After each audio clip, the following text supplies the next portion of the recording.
Namaste. Good afternoon. ആയുർവേദം പറയുന്ന ഏറ്റവും അനുയോജ്യമായ സമയം ഇതാ.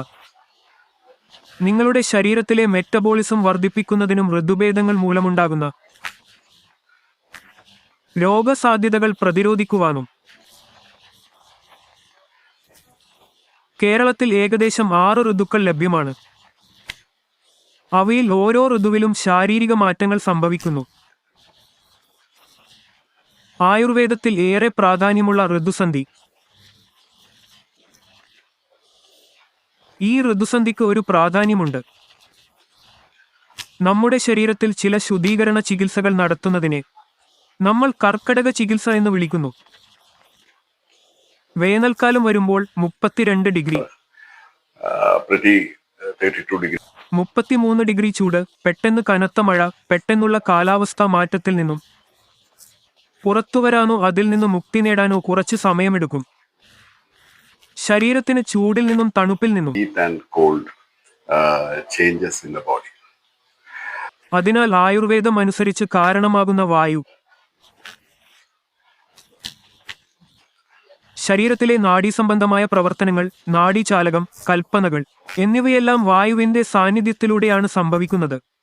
വേനൽക്കാലത്ത് വായു അടിഞ്ഞുകൂടുന്നു. വേനൽക്കാലം ചൂടുള്ളതും വായു തണുത്ത ഗുണമുള്ളതുമായതിനാൽ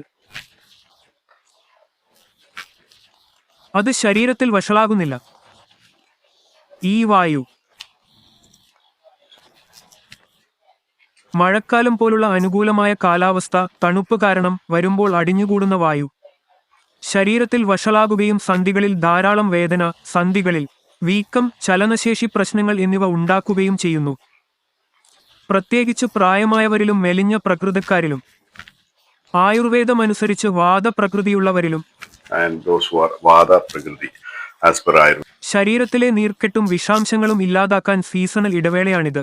ഇതിനെയാണ് നമ്മൾ ശോധന ചികിത്സ അല്ലെങ്കിൽ പഞ്ചകർമ്മ ചികിത്സ എന്ന് വിളിക്കുന്നത്. അതിനാൽ വാസ്തി, നസ്യം തുടങ്ങിയ ചികിത്സകളുടെ പ്രാധാന്യം ഇതാണ്. എനിമയുമായുള്ള നടപടിക്രമപരമായ സമാനത. എനിമയുടെ ഗുണമല്ല വസ്തിക്ക്. നടപടിക്രമം എന്താണെന്ന് മനസ്സിലാക്കാൻ ഉപയോഗിക്കുന്ന പദമാണ് എനിമ.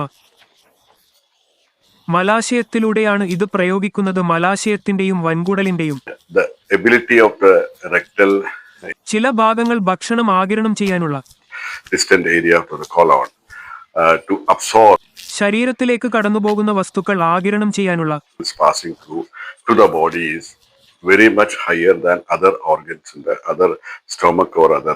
അല്ലെങ്കിൽ ശരീരത്തിലെ മറ്റു ഭാഗങ്ങൾ. അതിനാൽ വസ്തി ചെയ്യുമ്പോൾ ഈ തത്വമാണ് പ്രവർത്തിക്കുന്നത്.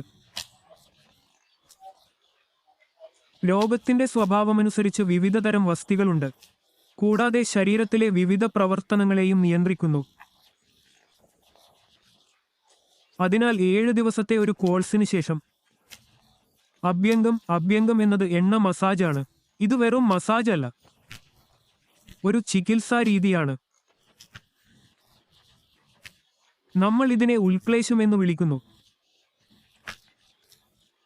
ദോഷങ്ങൾ: ശരീരത്തിലുടനീളമുള്ള കലകളിലെ വിഷവസ്തുക്കൾ എന്നിവ പുറത്തുകൊണ്ടുവന്ന് കോസ്റ്റയിലേക്ക് കൊണ്ടുവരുന്നു. ഇതിനെ ശരീരത്തിന്റെ വിവിധ ഭാഗങ്ങളിൽ നിന്നും ഇളകി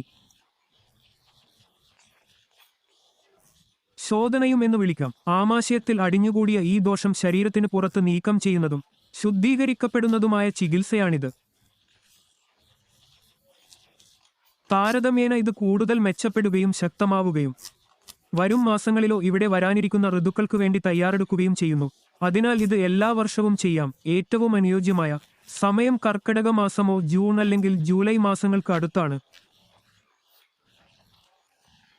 പ്രത്യേകിച്ച് കേരളത്തിലെ ഭൂമിശാസ്ത്രപരമായ സ്ഥാനം Significant in Kerala geographical. ശരീരത്തിലെ മുഴുവൻ ഇന്ദ്രിയങ്ങളും,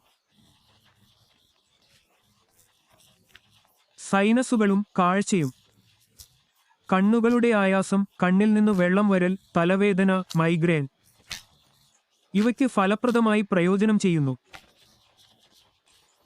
അതിനാൽ ശരിയായ സമയത്ത് ശരിയായ സ്ഥലത്ത് ശരിയായ ചികിത്സ തേടാൻ എപ്പോഴും നിർദ്ദേശിക്കുന്നു. ശ്രദ്ധിച്ചതിന് വളരെ നന്ദി.